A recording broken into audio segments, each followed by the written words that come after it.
All right, we're gonna move into 7.3. It's a little bit long, so you may want to split this up over a couple days, or you may want to sit and try to absorb it all at once, or rewatch this multiple times. However you want to handle this is fine, but it's going to deal with protein synthesis. Excuse me. And remember, way back before Christmas, back in August and September, we talked about how when proteins first showed up, that they were going to continue to show up. And we've talked a little bit about the site of protein synthesis. We've talked about that where, different places you can find ribosomes and where the proteins that are made on those ribosomes go. And so now we're going to go to the next level of that is actually how do proteins get their shape, which gives them their function. So just to review, this is a review slide. So protein synthesis is the production of proteins in a cell. And remember that proteins are made on the ribosomes, and you can find ribosomes on the rough ER, the wall of the rough ER, or free floating in the cytoplasm. So proteins that are made on the rough ER are going to be prepared for shipment outside the cell. And that's that endomembrane system we talked about back in the cell organelle unit. And proteins that are made in ribosomes that are free floating in the cytoplasm will be used for inside the cell.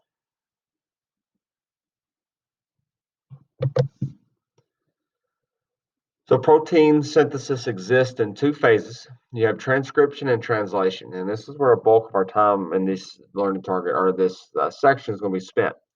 So transcription is going to be the process of making the copy of the DNA uh, for the worksite copy. Okay, so remember, messenger RNA is the RNA worksite copy that is made from DNA. And this is going to happen in the nucleus of the cell. Translation is the process of making a polypeptide, which again is another name for protein, from that blueprint code on the mRNA. This is going to happen in the ribosomes in the cytoplasm or in the ribosomes that's in the wall of the rough ER. All right, so transcription is going to produce a complementary strand of RNA from the DNA called mRNA. The mRNA is going to serve as a particular code for amino acids, which in turn are used to build proteins. So amino acids, you get a string of amino acids that's going to give you a protein. All right, so the steps in transcription. All right, so remember, transcription, we're making the copy of the blueprint to take to the worksite. DNA is the blueprint. We need a worksite copy. Okay, that's going to be the mRNA that is made in transcription. So enzymes are going to find a promoter, which tells them where to start. The promoter is a specific sequence of DNA nucleotides that signal the beginning of a gene. We're talking about a codon here, which we'll talk more about here in just a little bit. Step two, right here's helicase again, is going to do the same thing. It's going to relax and unzip the hydrogen bonds between the DNA base pairs.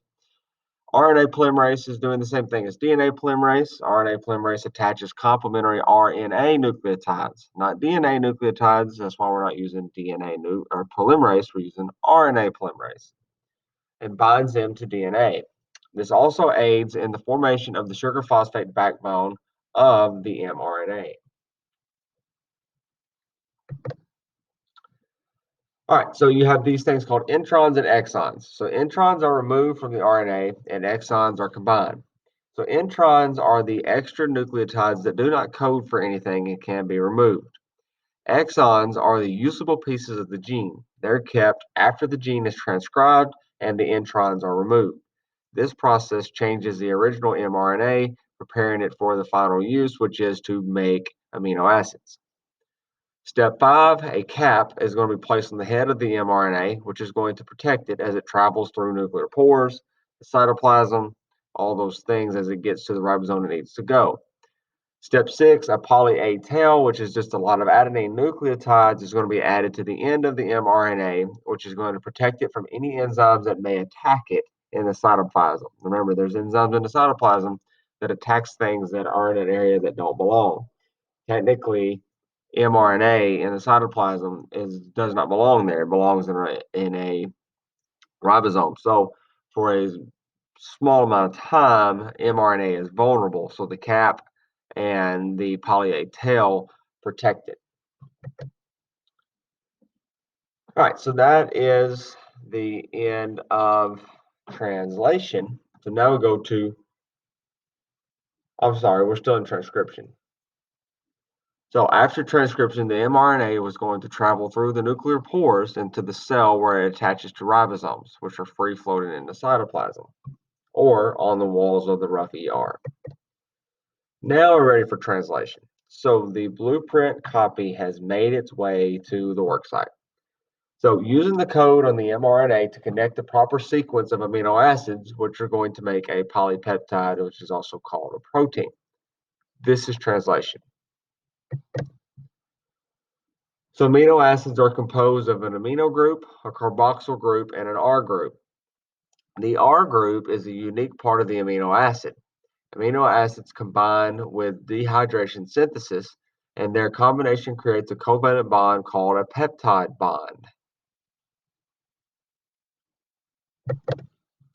So codons are three base units of an mRNA that codes for a particular amino acid. Codons are deciphered using a codon chart. A start codon is the codon that signals the start of a gene. The start codon is always AUG. Stop codon doesn't code for amino acid, but it signals the end of translation and the completion of the protein. So how do we code these? How do you read these? Well, you have a chart like this, okay? You always start in the middle and work your way out. All right, so it's always three nucleotides together. So we said A, U, G is always a start codon. Okay, A, U, G. All right, and it gives you the name of the amino acid. tRNA, transfer RNA, brings the amino acid from the cytoplasm to the ribosome. It contains the anticodon, which corresponds to a particular codon on the mRNA strand. Each tRNA is only capable of carrying the amino acid that its corresponding mRNA codon codes for. For example, a tRNA with the anticodon UAC will always carry methionine.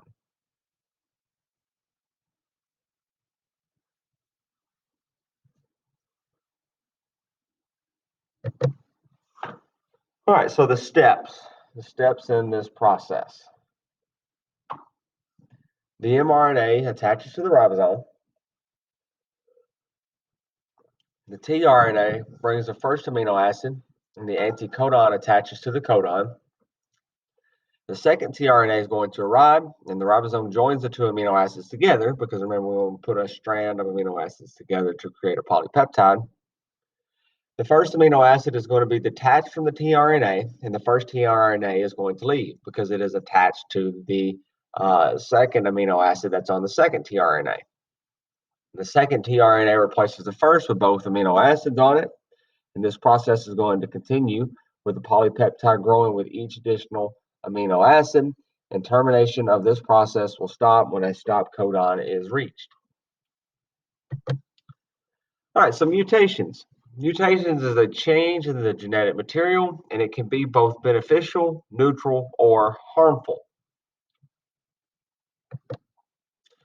Types of mutation. So you have points mutation, and this is a change of just one of the bases, one of the base pairs. So there's three different types of points mutations. You have a silent mutation, which that is a mutation, but it doesn't result in a change of an amino acid sequence. So there is no effect.